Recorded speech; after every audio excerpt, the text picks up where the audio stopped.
Hello everybody, welcome back to the channel. So in today's video, I do want to speak about Lamine Yamal and the injury that he has just received. Lamine Yamal is going to be out for the next 2 to 3 weeks starting today. And the reason why I'm a little late to the party and why I have not talked about Lamine Yamal in the past 24 hours is because all I have been thinking about is how Barcelona can improve their defensive line, what center backs should we sign, what players are we missing currently in this squad that we really do need in order for us to really compete for the Champions League. I really never got the time to really assess the situation of Lamine Yamal, but now we're here. Now we're here to talk about what is going on with Yamal, what is the tensions between Luis-De la Fuente and Hansi Flick, and we're also going to be explaining how Barcelona could line up against Sevilla tomorrow night without Yamal. So Barcelona have confirmed that Lamine Yamal will miss 2 to 3 weeks with a reoccurring discomfort in his pubic area, which is the exact same injury that he did receive 3 weeks ago, which means that he is going to be missing the match against Sevilla. He is not going to be in the World Cup qualifier matches against Georgia and Bulgaria, and he also might miss Girona and Olympiacos. And the hopeful return for Yamal is going to be against Real Madrid on October 26. Now let's remember, this announcement of Lamine Yamal getting injured again came out right after Luis-De la Fuente defending his own decisions on using Yamal during the international break of last month. Luis-De la Fuente did state that he made 0 mistakes and that the risk was 0 when they had Yamal in their squad. He did insist as well that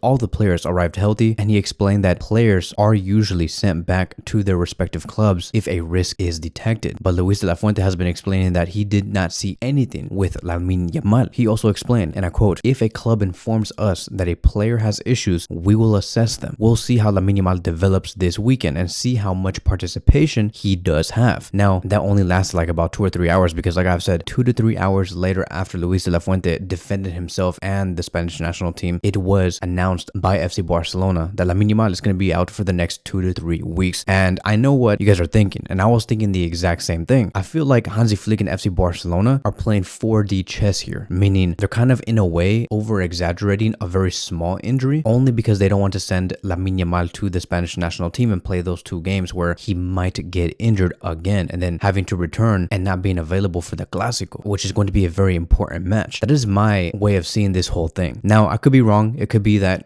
for real, Lamine Yamal is injured and it's very serious. But something does tell me that Flick is playing 4D chess here, because I also look at the comments that Flick stated yesterday, and Flick was not too happy. And this is not the first time Flick has talked about how the Spanish national team handle his youngsters. Hansi Flick a few days ago was talking about how De La Fuente handled Lamine Yamal's injury, and he was saying that it's unacceptable, etc., that it just seems like that they don't care, and the fact that they were trying to force Lamine Yamal to continue to play with painkillers, it's very immature, because he also said that the Spanish national team had many other great players that they could have used, and he did not see how it would make sense for Lamine Yamal to play 85 minutes against their opponents and they were winning by like a 3 to 4 goal margin. And then fast forward to today, Hansi Flick continued to attack De La Fuente, and he said, "I don't regret what I said. I wanted to protect my players. It was my way of saying we should stop. It was a very good course of action, but it's all in the past. Now we have to focus on the present and the future, but it's all in the past. The important thing is to manage the situation together, which is the clubs and the national team." Like I'm telling you, man, like I would not be surprised if we find out that Flick wants to hide Lamine Yamal away from the Spanish national team. Like he does not want him to go. He needs Yamal. Look at how impactful he was against PSG. Look at how impactful he was against the Real Sociedad in those 20 to 25 minutes. Flick even talked about Marc Bernal and him being called up to the under-21 squad, and he stated, "Marc Bernal is not ready to play many minutes, and it's a difficult situation. Right now, he's not fit for many minutes. He's coming off a serious injury that lasted more than a year. He's not 100%. He's not at the physical level he was before the injury. The federation should be very careful and take good care of him." So clearly you can see that Flick does not like sending out any of his youngsters to go and play for the international team. Now, once again, I want to make it very clear. I understand how selfish this could sound to say that these players that we have at Barcelona should not go out there and represent their national team, because,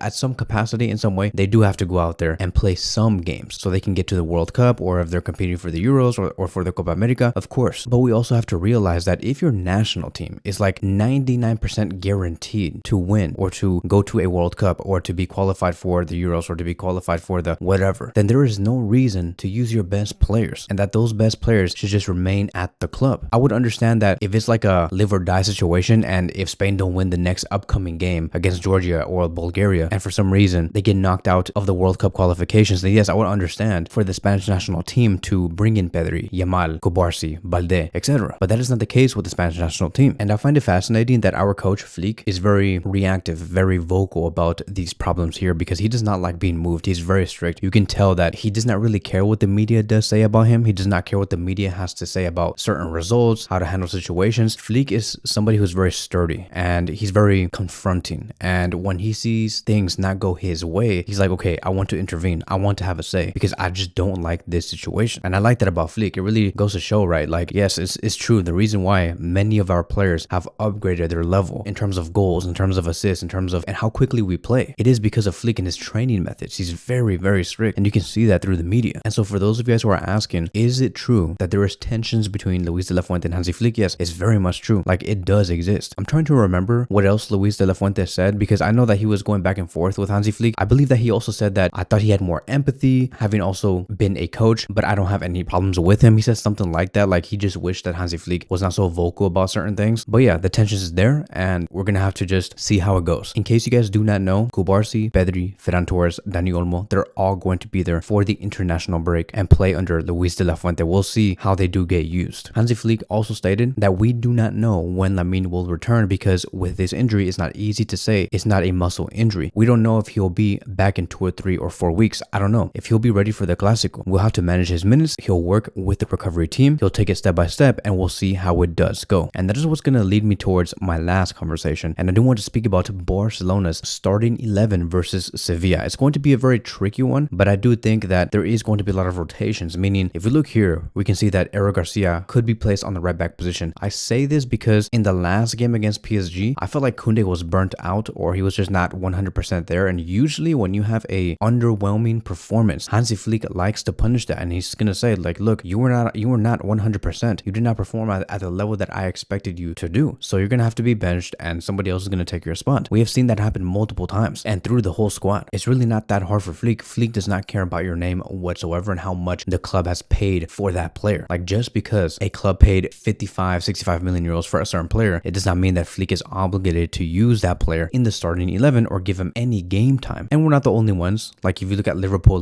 did bench Florian Wirtz earlier today, and Florian Wirtz cost like what, 130 million euros, 140 million euros, because Arne Slot just thought that, you know, for this game, it is best to not use Florian Wirtz because he is not going to be good enough to perform at a high level. And unfortunately for them, they lost that game against Chelsea, which ended up being 2-1. But going back to the original conversation, right, Eric Garcia, I do see him playing on the right back position because he deserves it. Eric Garcia has been that guy. He has been the leader at the back, one of the most consistent defenders that we have had so far this season. I'm very proud of this guy. I think that Eric Garcia is going to do tremendous things in the upcoming months. And so I do see him starting on the right with Araujo and Cubarsí in the middle because Araujo did not play in the previous game against PSG. It was not the game for him. And I think that this will be the perfect time for Araujo to get some game time. And then we have Alejandro Balde on the left back position now that he's officially back, with our double pivot being Frankie and Pedri as always. Honestly, I would not be surprised if we see Casado starting next to Frankie or something because Pedri and Frankie have been playing so many minutes. But going into the number 10 position, it's going to be Dani Olmo. We have no other option. We can say Dro, but Dro did seem, in the last game, he did seem very disconnected with his wingers and with the players behind him, which were the 2 CDMs. So I do see Olmo being played in this position. If Fermin and Gavi were here with us, Olmo would have been benched a long time ago. Like I've said, Flick likes to bench you based off whether you have been underwhelming or not, and Olmo has clearly been underwhelming, but there is no other choice. So we're going to have to use Olmo, number 10 position, with Ferran on the right side, Rashford on the left, and Lewandowski up top. Expect to see some rotations happen later in the game as well. Maybe have Rooney Barty come in and take on the right wing position. Maybe we could see Dro. Maybe we could see Dro come in on the last 20 minutes. Maybe we could see Bernal come in the last 20 minutes for either Pedri or Frankie. But that is it, right? This is going to be my predicted starting 11 versus Sevilla. Thank you guys so much for watching, and I will see you guys in the next one.